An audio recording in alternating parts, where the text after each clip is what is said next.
Hey there, children's literature fans. This is the overview for Module 2. And first, I apologize for the confusion we've had in the first week. This is my first time teaching this class online, so sometimes it's hard to know what's going to be confusing or not. So just to be clear, hopefully you have all selected your Touchstone book. If it's a novel, you just read one. If it's children's picture books, you read three, and you're going to talk about them. And I'm hoping you get those discussed by this weekend so then you can work on your response blog that's due next week. So that was the big secret. The response blog is not due this week, it's due next week. So I apologize for any added stress that might have added to your week. So first thing I wanted to say is that some of you haven't used WebEx. I thought that was something you would have gotten in the 407 class. WebEx is a built-in or connected link on Blackboard, and I've posted here a video on how to use it. It can be a little complex. If one person per group will meet with me on WebEx, I can walk you through it, especially if I have your cell number. That way we can text or talk and discuss it first. But it takes, for the first time you ever use it, you're going to have to download an add-in to use it. So just be prepared the first time you guys get together to meet using WebEx.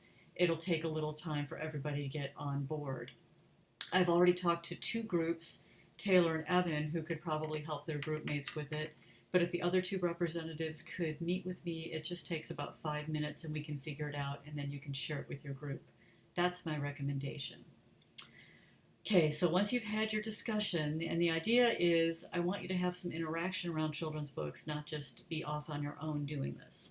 Okay, so you're going to talk about your Touchstone book. That's the first thing, or the three Touchstone picture books that you chose. And please record at least up to 15 minutes. Remember that you can only upload videos to YouTube for 15 minutes at a time. So to use WebEx, it has a record function, but I don't think it's active for the student accounts. So if someone has a screencast, the host of the meeting, it's gonna be like their computer. You create the WebEx site, and I could show you how to do that if one person per group meets with me. Then that person can use some kind of screencast and just capture what's going on their screen, which will record the discussion. I know one group that's going to meet in the library, so I just told them they can record it, just the audio part with somebody's cell phone for the first time since they're all going to meet in person. Okay, so you're going to discuss your book, and then you're going to work on the blog response. And if you look in the assignment folder, there's lots of details there, and I'll get to more of that in a minute. Download this document. It's the Module 2 response document, and the reason is there's 3 different things you're going to be doing here. So I just want you to put it all in the same document, and then you can upload this one document to the Dropbox when you're done for the evening. So I'll just leave that. Actually, I won't. Okay.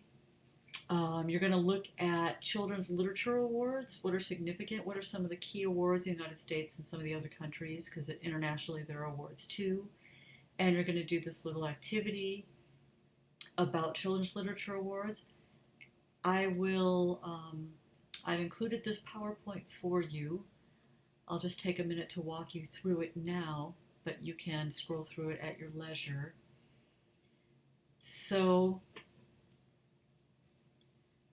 if you're thinking about children's literature, the reason we want to be aware of awards is because this could be a really good place to go to look for quality children's books or make recommendations to parents about quality children's books.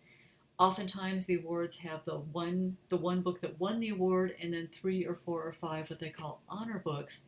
Those are books that were on the list, they were in the top 5, they were the short list, they were so good, they're also getting recognized. So there's more details here. A couple years ago, Crossover won the Newbery, and then there were 2 honor books that year. Then we have the Caldecott winners. More other awards for U.S. books, and so on. And then some of the awards from the other countries. From the UK, we have the Carnegie Medal, the Kate Greenaway Medal. She was an illustrator. The Smarties Award, awards in Canada, Australia.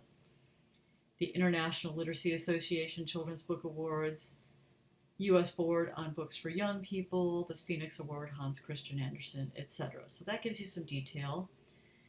And then it gets into talking about how do you evaluate children's books, and this also ties in a little bit with the chapter 3 that you're going to read in your textbook here, which talks about looking at the art in children's picture books.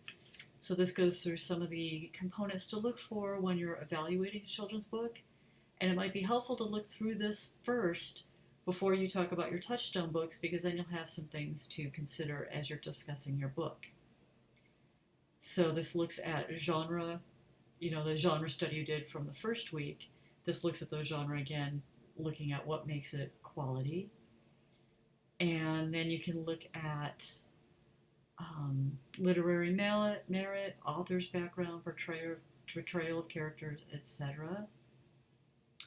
And then there's a little more kind of a reminder information about the blog that you're going to do on one of the touchstone books, either the novel or one of the children's books. First, providing bibliographic information in APA format, so author's last name, initial, year. Remember, you don't use usual caps, you only capitalize proper nouns, location and publisher, and then tell me where it was written or published and the genre. Then you're going to respond. What did you think about it? How did you relate? Did you like it? Did you not like it? Those kinds of things. Critique it, looking at some of the elements of literature.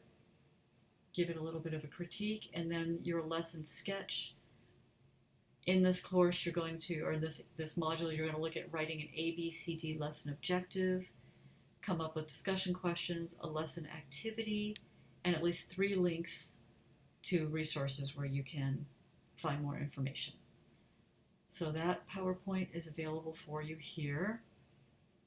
And then on the document, you're going to, looking at the book awards, select 5 different awards and pick one of the winners from each one of those awards and respond to these things for each one. So you'll do this 5 times for 5 different books and 5 different awards.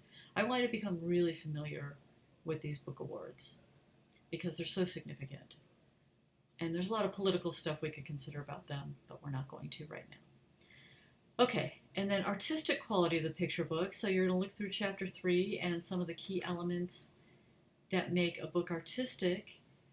And starting with Don't Let the Pigeon Drive the Bus. Here, if you don't have the book, here is a link to a video where it's being read out loud. It's pretty cute. And using this same response doc at the top, go through that book and evaluate it based on line, color, shape, texture, design, etc., the things coming out of the textbook, and then pick any 2 other children's picture book, any other 2 other picture books, and run those through the same process. Okay, and then the last thing is looking at writing an objective using the ABCD objective. Here's a short 2-minute video on how to do it. Here's a more detailed description. Actually, this isn't. This is just telling you what to do. Here's a detailed description. Here are some action verbs. So you will write lesson objectives here. So tell me, relating to these 3 picture books that you talked about here, come up with 3 lesson objectives that are in the ABCD format, and then identify what's the A part of it, the B, the C, and the D for each one of those. So you'll do that, and then you'll have your discussion about your book and post your first reader response blog about the Touchstone book.